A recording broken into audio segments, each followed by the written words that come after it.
Hi friends, this is Uma. இன்றைக்கி நம்ம சேனலில் நம்ம டிஸ்கஸ் பண்ண போகிற டாபிக் என்ன அப்படின்னா, நம்ம காலையில் எந்திரிச்சதுலேருந்து நைட்டு தூங்க போகிறதுக்கு முன்னாடி வர நம்ம எந்தெந்த ஸ்லோகங்கள் சொன்னால் அதுக்கு என்னென்ன பலன், எந்தெந்த டைமில் என்னென்ன மாதிரி ஸ்லோகங்கள் சொல்லணும் அப்படிங்கிறத இன்றைக்கி நம்ம பார்க்க போகிற டாபிக் ஃப்ரெண்ட்ஸ். இது வந்து உங்கள் எல்லாத்துக்குமே யூஸ்ஃபுல்லாக இருக்கும். இது ரெகுலராக கண்டினியூவாக சொல்லிகிட்டே வாங்க, உங்களுக்கே டிஃப்ரென்ஸ் தெரியும். ஃபஸ்ட்டு ஸ்லோகங்கள் அப்படின்னா நான் என்னென்னு சொல்லிடுறேன். ஸ்லோகம் அப்படின்னா நம்ம தமிழர்கள் எல்லாருக்குமே தெரியும். நம்ம எல்லோரும் மெயினாக படிக்க வேண்டியது என்னென்னா பகவத்கீதை மற்றும் இதிகாசங்கள். இந்த மாதிரி பகவத்கீதை, இதிகாசங்கள் இந்த மாதிரி நூல்கள்லாம் இருக்குது பார்த்தீங்களா. அந்த நூல்கள் இருக்கக்கூடிய செய்யுளை தான் வந்து நம்ம ஸ்லோகங்கள் அப்படின்னு சொல்கிறோம். இப்போ கடவுளுக்கு வந்து சாமியார் வந்து அர்ச்சனை பண்ணுவாங்க பார்த்தீங்களா. அவங்க அர்ச்சனை பண்ணும்போது கடவுளுக்கு ஸ்லோகங்கள் சொல்லி தான் அர்ச்சனை பண்ணுவாங்க. ஸ்லோகங்கள் சொல்லி தான் அவங்களுக்கு வந்து அபிஷேகம் எல்லாமே பண்ணுவாங்க. ஏன் அப்படின்னா அந்த கடவுளுக்கு உண்டான ஸ்லோகங்களை சொல்லும்போது பவர் வந்து கடவுளுக்கே அதிகமாகும். அப்படிப்பட்ட கடவுளோட அந்த ஸ்லோகங்களை நாம் நம்மளோட அன்றாட வாழ்க்கையில் ஒவ்வொரு செயலை செய்யும்போது சொல்லிட்டு வந்தோம் அப்படின்னா அந்த செயலில் இருக்கக்கூடிய பவர் வந்து நமக்கு சீக்கிரமாக அந்த வேலையை முடிக்கிறதுக்கு வந்து நமக்கு யூஸ்ஃபுல்லாக இருக்கும். அது வந்து நம்ம ரெகுலராக சொல்லிகிட்டே வர நமக்கு ஒரு ஹேபிட்டாகவும் ஆகிடும். நம்ம லைஃப்பில் நிறைய சேஞ்சஸ் வருது, நம்ம கண் கூட பார்க்கலாம். அப்படி என்னென்ன ஸ்லோகங்கள் வந்து இருக்குது அப்படின்னு நான் சொல்கிறேன். நீங்கள் என்ன தான் கடவுள்கிட்ட எந்த மொழியில் நீங்கள் வேண்டுனாலும் அந்த கடவுளுக்கு உண்டான நாமத்தை சொல்லி நீங்கள் ஒரு செயலை செய்யும்போதோ கடவுள்கிட்ட பிரார்த்தனை பண்ணும்போதோ அது சீக்கிரமாக நிறைவேறும். இதை வந்து நாமத்தை ஜபிச்சு கடவுள்கிட்ட கோரிக்கை வச்சு நிறைவேறக்க நிறைய பேர்கிட்ட கேட்டிங்கன்னா தெரியும். முக்கியமாக லைஃப்பில் வந்து எல்லாத்தையுமே அனுபவிச்சு இருக்க அனுபவபூர்வமான பெரியவங்களை போய் கேட்டிங்கன்னு வச்சுக்கோங்களேன். அவங்க சொல்லுவாங்க கடவுள்கிட்ட வந்து நாமத்தை வச்சு நம்ம வேண்டல் வைக்கும்போது அது எவ்வளோ சீக்கிரமாக பழிக்கும் அப்படிங்கிறத அவங்கக்கிட்ட கேட்டு கூட நீங்கள் தெரிஞ்சுக்கோங்க. இப்போ நான் எந்தெந்த ஸ்லோகங்களை எப்பப்போ சொல்லணும் அப்படின்னு நான் சொல்கிறேன். இப்போ நம்ம காலையில் எந்திரிப்போம் பார்த்தீங்களா. காலையில் எந்திரிக்கும் போது சொல்ல வேண்டிய ஸ்லோகம் என்ன அப்படின்னா, அண்ணாமலை எம் அண்ணா போற்றி, கண்ணார் அமுத கடலே போற்றி. அதுக்கப்புறமா எந்திரிச்சதுக்கப்புறமா நம்ம குளிக்க போவோம். அப்போ குளிக்க போகும்போது சொல்ல வேண்டிய ஸ்லோகம் வந்து சடையிடை கங்கை தரித்தாய் போற்றி அப்படின்னு சொல்லணும். அதுக்கப்புறம் குளித்து முடிச்சுட்டு வந்ததுக்கப்புறமா நம்ம கோபுர தரிசனம்லாம் பண்ணுவோம். அப்படி கோபுர தரிசனம் காணும்போது என்ன சொல்லணும் அப்படின்னா, தென்னானுடைய சிவனை போற்றி, எந்நாட்டவர்க்கும் இறைவா போற்றி அப்படின்னு சொல்லிட்டு தான் கோபுர தரிசனம் பண்ணணும். அதுக்கப்புறமா நம்ம வீட்டை விட்டு வெளியே போகிறோம். அது ஆஃபீஸாக இருந்தாலும் சரி, எதுவாக இருந்தாலும் சரி. அப்படி வீட்டை விட்டு நீங்கள் ஒரு விஷயமா வெளியே போகிறீங்க அப்படின்னா நீங்கள் காவாய் கனக குன்றே போற்றி, ஆவா எந்தனுக்கு அருளாய் போற்றி அப்படிங்கிற ஸ்லோகத்தை சொல்லிவிட்டு நீங்கள் வீட்டை விட்டு வெளியே போனீங்க அப்படின்னா உங்களுக்கு போகிற வேலை வந்து கண்டிப்பாக சக்ஸஸ்ஃபுல்லாக நடக்கும்.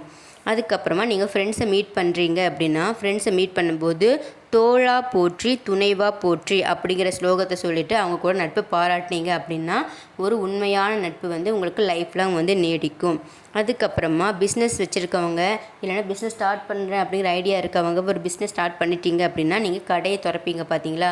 ரெகுலராக தினமும் கடையை திறக்கும்போது வாழ்வே போற்றி, என் வைப்பே போற்றி அப்படிங்கிற ஸ்லோகத்தை சொல்லிவிட்டு நீங்கள் கதவை வந்து திறக்கணும். திறந்தீங்க அப்படின்னா அங்கே வியாபாரம் வந்து நல்லா நடக்கும். அதுக்கப்புறமா நிலத்தில் வந்து உட்காரும்போது, அதாவது கீழே தரையில் உட்காரும்போது, நான் சொல்கிறது சேரில் உட்காரும்போது கிடையாது, நீங்கள் தரையில் உட்காரும்போது என்ன சொல்லணும் அப்படின்னா, பாரிடை ஐந்தாய் பறந்தாய் போற்றி அப்படின்னு சொல்லிவிட்டு நீங்கள் தரையில் உட்காரணும். அப்படி உட்கார்ந்தீங்க அப்படின்னா உங்களுக்கு எந்த ஒரு பிரச்சனையுமே இருக்காது. அதுக்கப்புறமா தண்ணி வந்து நம்ம ரெகுலராக குடிப்போம். அதாவது இந்த ஸ்லோகம் வந்து நம்ம ரெகுலராக அதிகமாக யூஸ் பண்ண வேண்டியதாக வரும். நம்ம ஒரு நாளைக்கு நிறைய தடவை தண்ணி குடிப்போம். அப்படி நீங்கள் தண்ணி எப்பெல்லாம் குடிக்கிறீங்களோ அப்போ வந்து நீரிடை நான்காய் நிகழ்ந்தாய் போற்றி அப்படின்னு சொல்லிட்டு ஒவ்வொரு தடவை தண்ணி குடிக்கும் போதும் இந்த ஸ்லோகத்தை சொல்லிவிட்டு தண்ணி குடிங்க. உங்கள் உடம்புல இருக்க எந்த பிரச்சனையாக இருந்தாலும் அது சரியாயிடும். நம்ம லைஃப்பில் அன்றாட வாழ்க்கையில் முக்கியமாக இருக்கக்கூடியது நீர். அந்த காலத்தில் சித்தர்கள் வந்து என்ன பண்ணுவாங்க, சித்தர்களாக இருந்தாலும் சரி, இவ்வளோ முனிவர்களாக இருந்தாலும் சரி, நிறைய பேர் வந்து புராணத்தில் படிச்சிருப்போம். சாப்பாடு கூட சாப்பிடாம ஜஸ்ட்டு நீரை மட்டுமே அருந்தி நிறைய பேர் தவம் இருந்திருக்காங்க. அப்படி இருக்கும்போது நம்ம ரெகுலராக லைஃப்பில் நீர் குடிப்போம். அப்போ தண்ணி குடிக்கும்போது நீங்கள் இந்த ஒரு ஸ்லோகத்தை சொல்லிகிட்டே வந்தீங்க அப்படின்னா நம்ம உடம்புல இருக்க எந்த பிரச்சனையாக இருந்தாலும் அது சரியாயிடும் அப்படிங்கிறது நம்பிக்கை.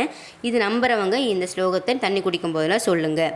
அதுக்கப்புறமா டெய்லி ரெகுலராக நம்ம பண்ண இன்னொரு ஒர்க் என்னென்னா, நம்ம டெய்லி வந்து சமைக்கும்போது பெண்கள் வந்து சமைக்கும் போதெல்லாம் நீங்கள் அடுப்பு பற்ற வைக்க அப்போ அடுப்பு வந்து பற்ற வைக்கும்போது தீயிடை மூன்றாய் திகழ்ந்தாய் போற்றி அப்படின்னு சொல்லிட்டு நீங்கள் அடுப்பை பற்ற வைக்கணும். அப்படி நீங்கள் அடுப்பு பற்ற வைக்கும்போது உங்களுக்கு சமையல் அறைக்குள்ளே ஏதாவது பிரச்சனை, அதே இப்போ சூடு பட்டுரும், இல்லை ஒரு சிலர் பயந்து சமைப்பாங்க, அந்த மாதிரில எந்த பிரச்சனையாக இருந்தாலும் சரி சமையல் வந்து நல்லபடியாக ருசியாக வரும், ஆரோக்கியமாக இருக்கும். இந்த ஸ்லோகத்தை சொல்லிட்டு பண்ணீங்க அப்படின்னா அந்த நெருப்பால் ஏதோ ஒரு பிரச்சனையோ இல்லை சூட்டு அந்த மாதிரி எந்த பிரச்சனையால் வரக்கூடியது எதுவுமே வராமல் நீங்கள் நல்லா சுகாதாரமாக ஆரோக்கியமாக ஈஸியாக சமைச்சிட்டு நீங்கள் வந்துடலாம். அதுக்கப்புறமா சமைச்சு முடிச்சதுக்கப்புறமா நம்ம வாய்க்கு ருசியாக சாப்பிடுவோம். அப்படி உணவு வந்து நம்ம சாப்பிடும்போது இல்லைனா உணவு உட்கொள்ளும் பொழுது என்ன சொல்லணும் அப்படின்னா கோவிந்தா அப்படின்னு சொல்லிட்டு தான் நீங்கள் சாப்பிடணும். கோவிந்தா அப்படின்னா பெருமாள். ஸோ நீங்கள் அந்த பெருமாளையே மனசில் நினச்சிட்டு நீங்கள் உணவு சாப்பிட்றீங்க. அப்படி நீங்கள் அடுப்பு பற்ற வைக்கும்போது ஒரு ஸ்லோகத்தை சொல்கிறனால அங்கே ஆரோக்கியமான உணவு வந்து நீங்கள் ப்ரிப்பேர் பண்ணி வைக்கிறீங்க மீனிங். அதுக்கப்புறம் அந்த ப்ரிப்பேர் பண்ணி வச்ச அந்த ஆரோக்கியமான ஹெல்த்தியான உணவு வந்து நீங்கள் சாப்பிடும் பொழுது கோவிந்தா அப்படின்னு சொல்லும்போது அந்த ஆரோக்கியமான உணவு உங்கள் உடம்புக்குள்ளே போய் உங்கள் உடம்புக்கு வேணுங்கிற வலிமை சக்தியை வந்து கொடுக்கும். ஸோ கோவிந்தா அப்படின்னு சொல்லிட்டு சாப்பிடணும். அதுக்கப்புறம் நம்ம மனசில் வந்து ஏதாவது நினச்சி ஒரு பயம் வந்துச்சு அப்படின்னா அப்போ நீங்கள் அஞ்சேல் என்றிங்கு அருளாய் போற்றி அப்படின்னு சொல்லணும். அதாவது எந்த பயமாக இருந்தாலும் சரி, ஒரு சின்ன பயமாக இருந்தாலும் சரி, அதை நீங்கள் பயப்பட தேவையில்லை. அப்படி பயம் வரும்போதெல்லாம் நீங்கள் அஞ்சேல் என்றெங்கு அருளாய் போற்றி, அஞ்சேல் என்றெங்கு அருளாய் போற்றி அப்படின்னு சொல்லிட்டு வர உங்களுக்கு கண்டிப்பாக அந்த பயம் கம்மியாகும். யாராவது ரொம்ப பயப்படுறவங்க இருந்தாங்க அப்படின்னா மறக்காமல் இந்த ஸ்லோகத்தை அவங்களுக்கு ஷேர் பண்ணுங்கள்.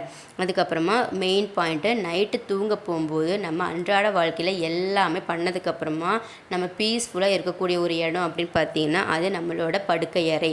ஸோ நம்ம தூக்கங்கிறது ரொம்ப முக்கியம். லைஃப்பில் வந்து தூக்கம் இல்லை அப்படின்னா நம்ம நெக்ஸ்ட் டே வந்து எந்த வேலையுமே ப்ராப்பராக பண்ண முடியாது, நமக்கு எந்த வேலையும் ஓடாது.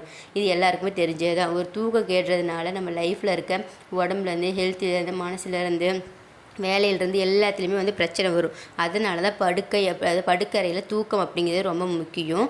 இதுக்காக வந்து டேப்லெட் எடுக்கிறாங்க, மெடிசன்ஸ் எடுக்கிறாங்க, ட்ரீட்மெண்ட் எடுக்கிறாங்க, அதெல்லாம் தேவையில்லை. நீங்கள் மனசில் கடவுளை நம்பியே தூங்க போகும்போது மாதவா அப்படின்னு சொல்லிட்டு மட்டும் நீங்கள் தூங்குங்க.